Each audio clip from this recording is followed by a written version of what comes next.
I am back with another demo and I am so excited because it is cherry season and I decided I really actually switched up on what I was doing for this month because my son brought home some cherries which I gobbled up and I said, ooh, I need to switch up and do this theme this month on cherries and berries. Okay, so we're going to get this going. So I decided that I would show you how to store and how to freeze and dry cherries. So this video is going to be about storing and freezing, okay? And so I got organic. You don't have to get organic. I mean, do you? But they do spray and spray and spray these cherries. They say they start from March when they first get them going, and they spray continuously throughout the harvest season in June and July, okay? So that's a lot of spraying. They wear those I think they wear those hazmat suits. And because the pesticides,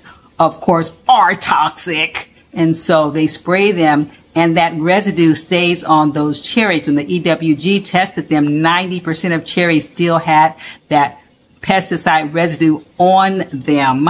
And so they are on the dirty dozen list. If you can possibly get organic, that would be one of the produce that you would like to buy. Organic, okay, but I'll get off that because like I know some people's budgets are different than others and do what you need to do, but it's better to eat the fruits and vegetables, period, even if you can't do organic, but if you possibly can do organic because cherries are a really short season, May, June, July for most of us, and so just for that little period of time, and when they are in season, that means they are cheaper because they are in abundance. I know organic makes them even more expensive. They're expensive enough, but it makes it more expensive. But I got a bag. Where was I? I was at Sprouts and I got a bag here just today. Well, I got more than one bag actually, guys. I got several bags because I'm going to be freezing them and drying them and all that good stuff. But anyway, it was only $4.99 for this bag, and this was about, what I did was I washed them. These are organic, so I didn't use the baking soda or the vinegar kind of solution thing. I just put them in cool water and I soaked them and I washed them and I put them in this colander. You can see some of them right here. But you also need to separate them out, just like when you cook your beans and you do your rice and then you're supposed to go through it and make sure you get all the little dead ones and rotted ones and all that kind of stuff. Same thing with cherries, because I don't know if you can see this or not, but there's some rotted ones that I found in them. And when you leave these in with the other ones, they will contaminate them and then they will go bad fast as well. So you want to get home, first thing you want to do is you want to wash them and you want to separate them, dry them out and put them in bags. And I went ahead and put some in little snack bags for my Oliver and for me. This is about a cup of strawberries. It's already been washed and dried and put in a little snack bag so we can know this is my daily supply of my cherries, and it makes it really easy and convenient, and you don't go overboard versus trying to get in this bag. Next thing you know, you ate the whole bag. And some people are sensitive to one of the compounds in cherries, and it might upset your stomach or give them diarrhea a little bit, so you don't want to overdo it. If you're diabetic, it is low glycemic, but you still don't want to overdo it because there is sugar in here. It is a fruit. Okay, so but a snack size like this is what we're doing. But I wanted to show you how to freeze them. So I saved one of the bags that I have, and I started actually, what do you call it, de-pitting them? Taking the pit out, guys, whatever. I started doing that, okay? And I'm not going to bore you with doing this whole basket, so I'll get back to you when I finish. But I saw a tip, I was reading about a tip, and they said you could use a bottle and, take the stem off, wash it, take the stem off. I have gloves on just because it's kind of like pomegranate type of stuff where you get red juice all over if you don't want stains everywhere. And plus I'm going to be handling and taking out the pit. And I was like, I mean, this is my family, but they don't want my fingers have been all over their food. So I put gloves on. Okay. So they said to put the cherry here and take either a chopsticks or a reusable straw, which I had some. And they said to plunge it in the top of the cherry, plunge it down, stick it down, and the seed would supposedly pop out here. I tried it, guys. It did open the cherry up, but it was just too much for me. You can go ahead and try it if you want and see if you can do it better than I can. But I just decided to do the old-fashioned way where you take it and you cut it, slice it in half, and then you either pick it out yourself or use a spoon and scoop it out and get the pit out. And do it like that, because although you can freeze it whole like this with the pit in it, which is quicker, simpler, but I just didn't want to do that. I wanted to already have it done when I take mine out of the freezer to use it in my smoothies or in my recipes or whatever. I want to have it already done. And so do you, but I'm going to take the pit out of it first and then put it in there. So I'm going to go ahead and do all of these and then I'll get back with you. Okay, I'm almost finished taking the pits out of all of them. I want to show you how I was doing it. Didn't want to bore you with all of them, so I only have a few more left. And so we're going to show you how to do those. So you can see all the pits that I've done so far. So I'm going to take the knife and I'm just going to slash it in half. I kind of turn it over around so I can get the whole side, twist it apart. And if it's when it's cut like exactly in half, the pit is exposed some, and it's kind of easy to spoon it out. If you don't do the exactly in half, it makes it a little harder to dig down to the pit. So there's the pit there. Here is one half, and the other half in the bowl it goes. Want to see that again? Okay, and you know what I was thinking? My mom loved cherries. When the cherry season would come, she would go to the store and she would buy it by the crate. She would call them and ask them if they had crates. They go in the back and they get a whole big crate full of bags of cherries, and they would give it to her and she would gobble them up, trying to eat them faster than we could because she loved them. And I was thinking about it and I said, you know what? My mom, her brain was as sharp as a tack until the day she died. I remember when we went to the hospital one time and we went to emergency room with her and the doctor was amazed at her cognition level. He says, she is sharp. And I said, yes, she is. And I thought maybe it had something to do with all these cherries she would eat. She would eat them, and it was seasonal, of course. They probably were not organic. I doubt seriously if they were, because we were all into organic at that time. And I don't know if she probably would have bought, I don't know if she would or not, but I know she probably was not eating organic, and maybe at that time, in those years, you probably didn't have to because it's probably organic anyway because they weren't spraying them as much maybe. I don't know. But anyway, she was as sharp as a tack, and so that gives more credence to eating cherries for your brain. So I thought I would just share that. Okay, I have all of these now. Oops, what happened? Oh, the stem was connected to it. Okay. Have all of these de-pitted, and the next thing is to get them on the tray, so we'll show you that in a sec. Okay, I'm back with my tray and my parchment paper. You can also use wax paper, but you know me, parchment paper is how I roll these days. So I'm using parchment paper, so you're just going to get your pitted cherries and you're going to put them in here. Now, you're going to separate them. They don't really want them touching because if they're touching, they're going to freeze and stick together. So I mean, if you have a whole one that's not quite split apart, I guess that's okay.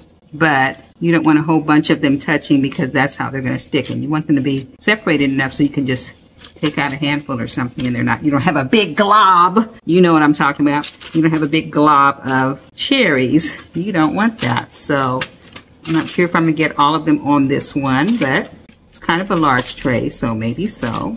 Okay, so you're going to get them separated apart. This one's not quite in half, but that's okay. It doesn't really have to be cut in half. It's in half because you took out the pit, but it can be a whole one as long as it's pitless. I don't know exactly the term they use for de-pitting. Okay, so you have them separated. They're not touching, and you can play with it as long as you want. But like I say, if it's touching, it's going to stick together, and that's not what you want. So the more space you have, the better it's going to work. Now, you have to freeze this for quite a while. I guess it takes a long time for them to actually freeze, and it's several hours to overnight. So that's why I'm doing this in the evening, and so I can do it, let them freeze, put them in the freezer and let them freeze overnight, and in the morning I can get up, and then you're just going to pick them up and put them in bags, lay the bag flat so that they don't get all bunched up, but they'll be separated and frozen so you can really handle them a lot easier. And like I said, you won't have a big old lump of frozen cherries that you have to try to break them all apart and stuff like that. So that's the idea behind that. So you see how they're doing here, and there you have it. I'm going to separate a little bit more probably.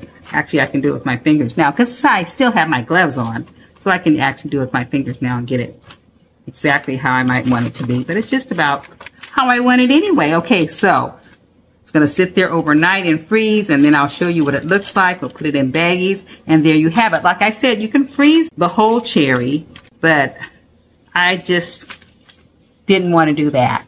But if you're in a rush and you're in a crunch and you need to freeze them, you can just go ahead and wash the cherry, take the whole cherry, put it on the tray, on the parchment paper, separate them out so they're not touching, and then put them in the freezer. Same process. It's just that when you get them out, they're frozen with the pit inside of it. And so as you defrost, you have to handle that, which I didn't want to do. But do you? Okay, so there you have it. This is going to be a great month, guys. I love it, love it, love it. Got a lot of recipes to show you, a lot of things to do. I'm going to show you how to dry them on another video, but we'll get to that later. So get those cherries. Okay, I'm back. I've been freezing my cherries overnight. Here they are. And so now is a really easy part. You can take a freezer safe bag, and you see I have labeled it. I didn't have, I guess I got the cheapy kind. I didn't have any, you know how they have the little box here where you can write right on. It wasn't here. So I had to make my own and taped it on the inside so I could see. I dated it 6 months from now because that's easier for me rather than putting today's date and then have to count, you know. I'd rather just go ahead and take it, get it over with, and then I can put the date 6 months from now, so when I look on it, I can see when I need it to get rid of it. So I just put the month November. You could have put the exact date if you want, but I didn't. Okay, so that's on there. These are frozen, so they're very easy to pick up, and you see how they're separated. They're all separated, so when I put them in the bag, they're going to continue to freeze or stay frozen. And when I need some cherries, I can just pick up some cherries and go ahead and put them in whatever I'm doing. So your smoothies. So I'm putting them all in.